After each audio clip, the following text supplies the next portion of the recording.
Hello YouTubers, this is Cessnaace back again with another Game Ads video. I have in front of me games for the Atari 2600 VCS, the Sega SG-1000/SC-3000, the NES, the Commodore 64, and one Mega Drive game released in Russia last year. But before I get to it, I'm going to go to games for the Atari 2600. All came from Game Over except for two, which I bought from two different sellers on eBay, one of which is complete in box. First up, a game from Game Over. As is the case with all of their loose game cartridges, and it doesn't really matter what cartridge-based system we're talking about. When it's a loose cartridge, I go through every cartridge they have, even after I find the one game that I'm looking for, because I'm looking to see if they have multiple copies. If they do, I get the best looking copy, unless even it doesn't meet my minimum requirements. Now, this game is one I've been wanting ever since I've been playing it on an emulator, and I'm not good at playing it on an emulator. Well, I saw it at Game Over. They had 5 or 6 copies out, but they were all filthy. But this one looked the best of the lot. The label is intact. It doesn't have any deep scratches, so it looked like it might clean up quite nicely, although it was covered with dust. And my theory with game cartridges for the 2600 that are covered with dust, the ROM's going to be dirty, because a lot of 2600 game cartridges don't have a protective guard for the ROM. Some do, and I have at least one in here that does, but many don't. This one doesn't. Anyway, I cleaned it up exterior-wise first, and it cleaned up very well. So then I started cleaning the ROM. Now, I used to use 91% rubbing alcohol, but in the forums at Atari Age and in the forums at highscore.com and the people at Game Over all say the same thing. Better than that is Windex. The Windex sprayed on the end of a cotton swab. It'll get off a lot more dirt than rubbing alcohol and is better for the ROM. So I cleaned this one up several times, put it in the system, and it still wouldn't come up. So I cleaned it several more times, so I was still getting stuff off. Finally, I got to where I wasn't getting anything off anymore. So I put it in the system, and it came up fine. So my guess is the ROM looks as good as the exterior does now. The game is Atlantis, and sure enough, I am better playing this game on actual hardware than on an emulator. Now, all of their cartridges for the 2600 Game Over and for the NES have 3 price stickers on them. I've de-stickered all of these cartridges, by the way. If I did my job properly, you shouldn't be able to tell where they were, but I will tell you there was one on the face part of the label, one on the spine part of the label, and a huge one on the back.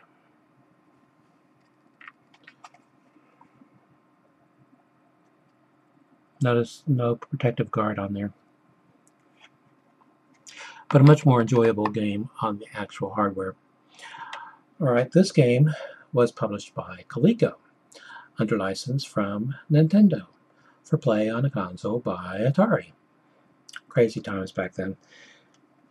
This, I believe, was the pack-in game for the Intellivision. Anyway, Donkey Kong.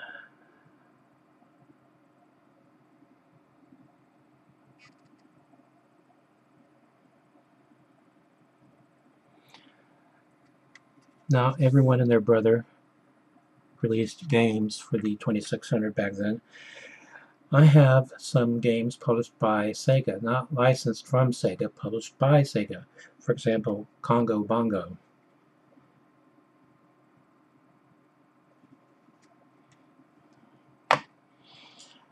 Okay, this one's from Activision, conceived and designed by David Crane.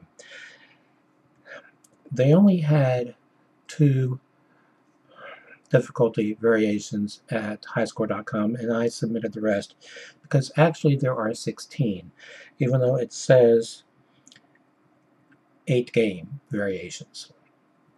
Each game variation utilizes the difficulty switch on the back, the B setting for novice and the A setting for expert.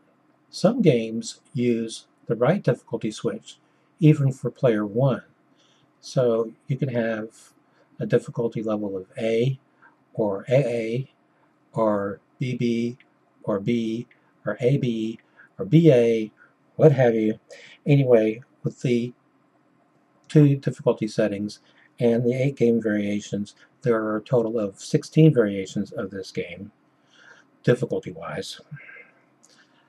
From Activision, Freeway.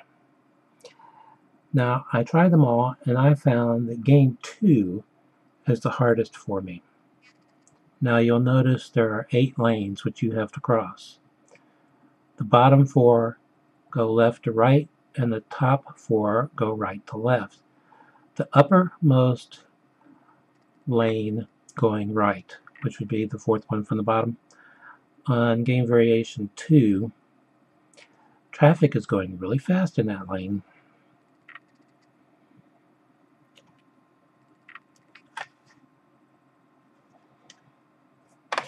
Okay, this is a pinball game from Atari, and they apparently sat on it for 4 years, and I don't know why, because I quite enjoy this game. I started playing it on an emulator, and so went looking for it on eBay and found it. Even though this is a loose copy, it includes, or included with it, the manual, which I found useful. And another useful thing about it is on the back of the manual, somebody had written 2 high scores that they had achieved, one in novice mode and one in expert mode. So I have something to shoot for, even though their scores posted at highscore.com. Midnight Magic. I don't know if this camera will do justice to this cartridge, but it is immaculate.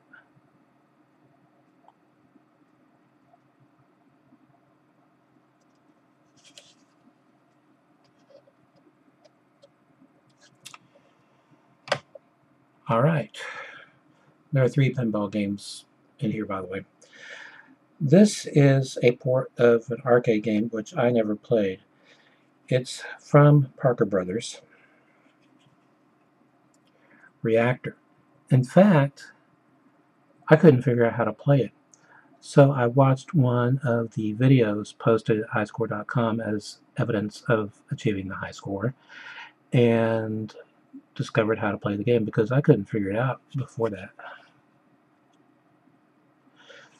This is a game that if I had run across it at an arcade back in the day, I would have stood behind somebody watching them play it to see how to play it. Alright, this was a launch title for the VCS. I believe it was published by Sears under the name Maze. It's published by Atari under the name Surround. Now, I couldn't figure out why the spine label says 41 Surround. Nice spine label, by the way. And then I got to looking at it closer, and you idiot. The catalog number is CX2641. Video Graffiti, by the way, 2 variations of that, and it's not really a game from what I can tell. It's you just draw stuff on the screen. 12 variations to Surround. Okay, and finally, for the 2600, the complete in-box game, Video Pinball. Now, I checked for the high score at highscore.com so that I could see what to shoot for. High score is nearly 3.5 million points with Game 1 not expert, but novice setting. There's also game 3, which has both an A and a B. I submitted that because it wasn't at highscore.com. Game 1, you have the novice setting, which has 2 areas where the ball couldn't drop out of the field, and A, expert setting, where there are another 2. So 4 in total. But with game 1, you can nudge the ball with the joystick by holding the joystick, or actually holding the fire button down and moving the joystick, but you have to be careful not to tilt. Now, game 3 does not allow you to do that. So it's more challenging. Now, since I bought them, alternating between these 2 pinball games, Midnight Magic and Video Pinball. But it takes getting used to because there's no nudge way to play this game. You can't tilt because there's no way to nudge the ball. Whereas there is with this. With Video Pinball, to move the flippers, you push up on the joystick. With Midnight Magic, you pull back on the joystick.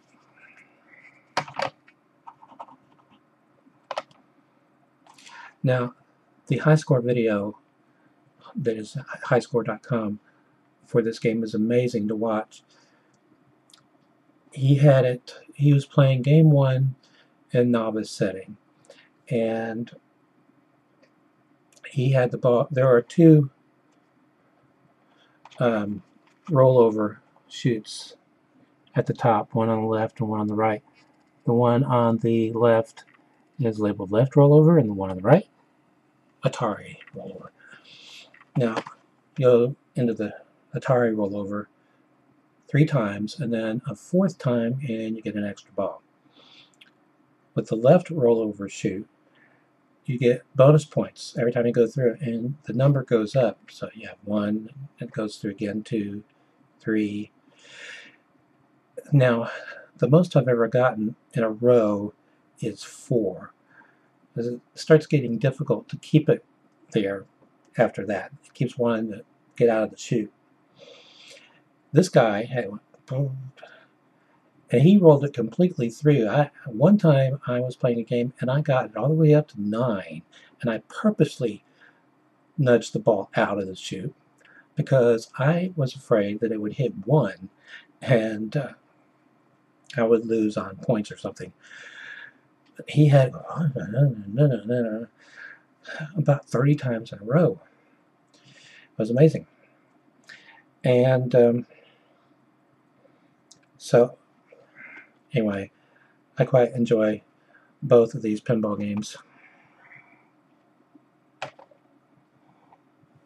I would recommend going to highscore.com anyway.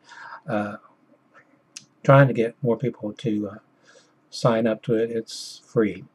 So whenever I break a world record or a national record or what have you, I post that on my Twitter feed and sometimes on my Facebook page. Okay, now moving over to the SG-1000. This is a port of a Sega arcade game that came out in '81. This game was released for the SG-1000 in '83. So it's an early game for that system. In fact, this is release G-1001.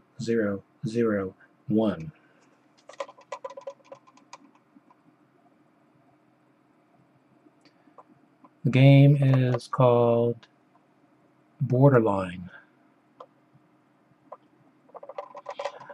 Now, exposed ROM there. Wait a minute. Surround has a guard on it. When you insert it into the system, it opens up. When this arrived from Japan, and it took about 8 weeks because the guy shipped it Sal, I cleaned it, and I cleaned it. And after about 8 cleanings, I finally got it to where I felt comfortable putting it in my master system, my Japanese master system, and it still wouldn't come up. This was before I found out about Windex. I was still using rubbing alcohol. But I got to a point where I wasn't getting anything off of it, and it was still not playing or coming up. I was getting the error message. The Japanese Master System does not have a built-in game like the Western Master System does. So when there's not adequate contact with the Western Master System with a game cartridge, or you don't insert a game cartridge, it boots up the game that's built into it. Well, you get an error message in Japanese with the Japanese Master System because it doesn't have a built-in game. I'm starting to repeat myself. Anyway, I switched to spraying Windex on a cotton swab when I found out about that, and went through about 8 cotton swabs, and I was getting off a lot of thick black gunk. Finally, I quit getting stuff off of it, and I finally got to where, okay, I'll put it back in the system, and it came up fine, and it's worked fine ever since. Now, after I played this, I went to submit my high score to highscore.com, and it wasn't there. The arcade/MAME version was, but not the SG-1000 version, so I submitted it, and it was added, and so I have submitted my score for it. In fact, I think it's been accepted as 100% legit now, and I have the world record for Boardline for the SG-1000, at least at highscore.com. Now, somebody did a play video of the arcade version. So what I did when I posted my score was I included a lot of screenshots while I was playing so that the people familiar with the arcade version could compare this version with it. And I think Sega did a fairly good job of porting their own arcade game to the SG-1000. Okay, another game for the SG-1000 and SC-3000. This is a pinball game. This one I had to have added to highscore.com as well. Sega Flipper.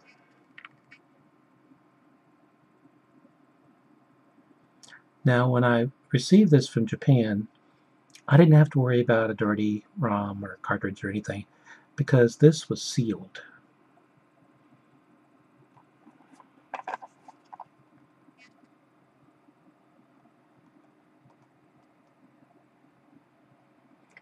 Now, you can't tilt playing this game because you can't nudge the ball. Quite a lot of text on the back in Japanese and in English. The English text says, use this game cartridge on Sega Personal Computer SC-3000 or Sega Computer Video Game SG-1000. The actual appearance of this product may differ from that of the package's illustration. We are confident in the quality of our products. However, if you find any problem with the said product, please contact us at the following address. Copyright 1983, Sega. This is release G1018.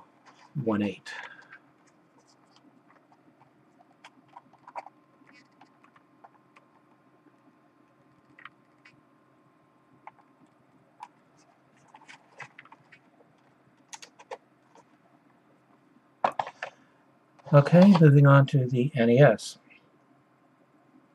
All but one came from Game Over, one came from the NES dump. This is Defender of the Crown from Ultra Games.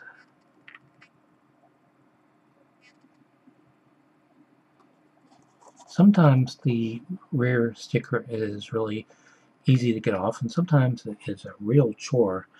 And one of these was a real chore, but I don't remember which one. This one came from the NES dump. This is a reproduction of an unreleased but completed prototype. The game was scheduled to be released by Sunsoft, but this was right at the end of Sunsoft's existence, and they were under a lot of financial strain, and Management there probably felt this game was too derivative of games that had already come out, and so they decided not to release it. It's kind of a combination between Columns, Dr. Mario, and Puyo Puyo. It is Pescator. Now, because it's so derivative of other games, there is a lot of negative criticism on the internet regarding this game, but I quite like it, and I wanted to submit my score for it at highscore.com, but it wasn't there. Well, it's been added. This is the one that came from the NES, if I failed to mention it. I believe it was $35. Alright, this is from Acclaim. It's a title with The Simpsons, and I have found that it's difficult to find cartridges for the NES featuring The Simpsons that don't have marker drawings and people's initials and names all over them. But this one didn't, so I snapped it up. The Simpsons, Bart versus the Space Mutants.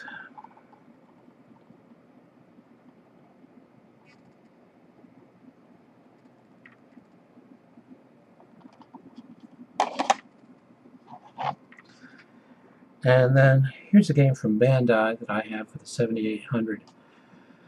I really need to get going and show my Atari 7800 game collection. Anyway, this is, well, it says simply Xevious on the spine, but on the face label, Xevious the Avenger.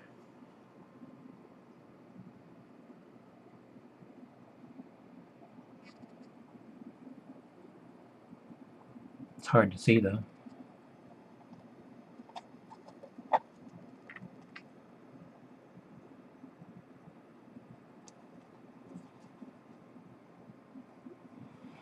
Although I'm not that good at them, I do enjoy a good shmup.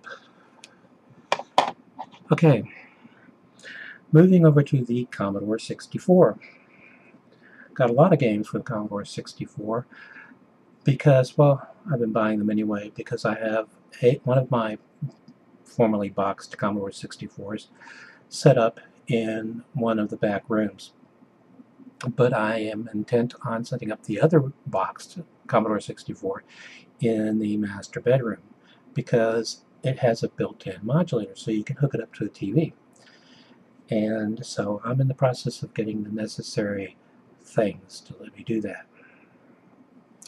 Anyway, this was sold at Electronics Boutique. List price $19.95, marked down to $3.99, then marked down further to $2.99. I paid more than that for it. Bardock, the Barbarian. Sealed.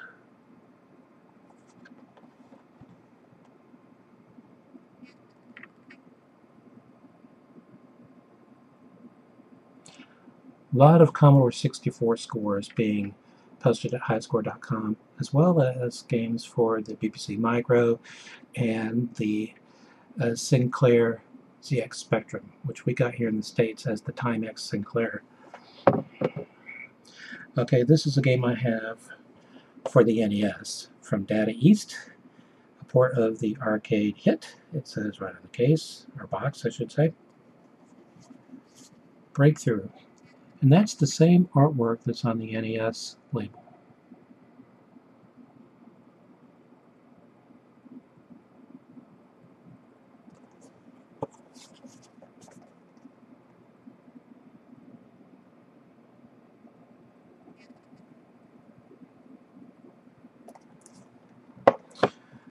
Okay, on the back this says Made in Australia. It takes place in Mexico City, Ballyhoo Wood, Iwo Okinawa, the Shuru Line, Okinawa the Final Redoubt, Busan, Incheon, and Hue. Distributed by EAD, Electronic Arts Distribution. Was sold at Electronics Boutique, marked down from $9.99 to $5.99. Halls of Montezuma.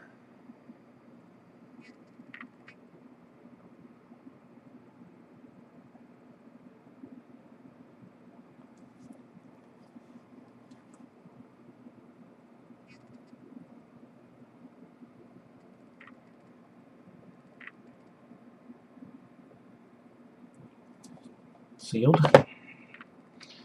Okay, from Epix.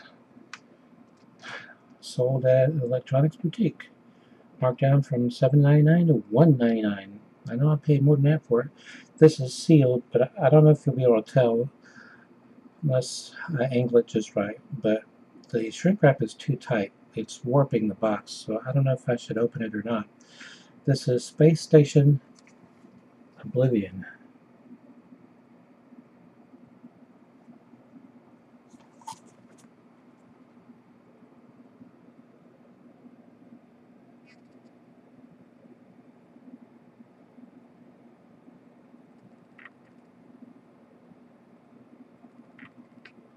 You can probably see how the warp there.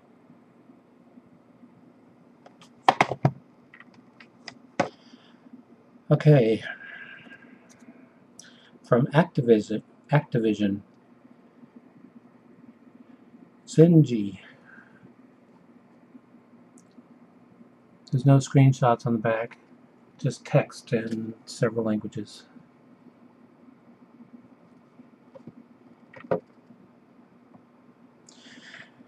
And the final game for the Commodore 64, Electronics Boutique, list price $9.95, low price $2.99.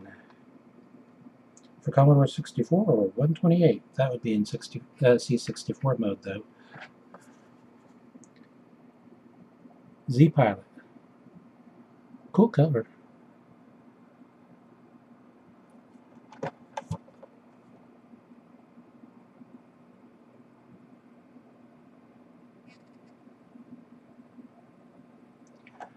Okay, now for the Russian game for the Mega Drive. I believe this game first appeared on Android. It's a game that Disney created for use in the film Wreck-It Ralph. The Android version, I believe, is called Wreck-It Ralph Fix-It Felix. The Russian version for the Mega Drive is called Ralph. In this wee little case with a wee little winky. So it's complete.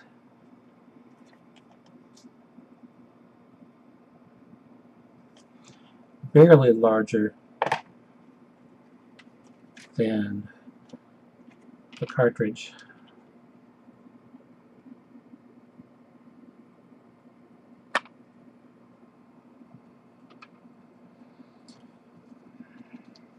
Oh. The manual, which interestingly is printed in both Russian and English.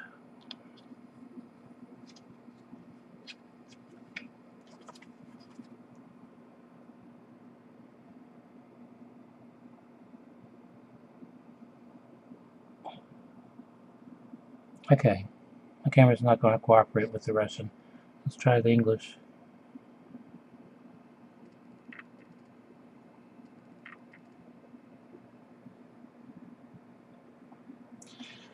Anyway, I have another game from the same company coming for the Mega Drive. They also release games for the Famicom. And if you buy games from them, it's possible to get Sonic games on the Famicom and Nintendo games on the Mega Drive. Alright, until next time, stay awesome.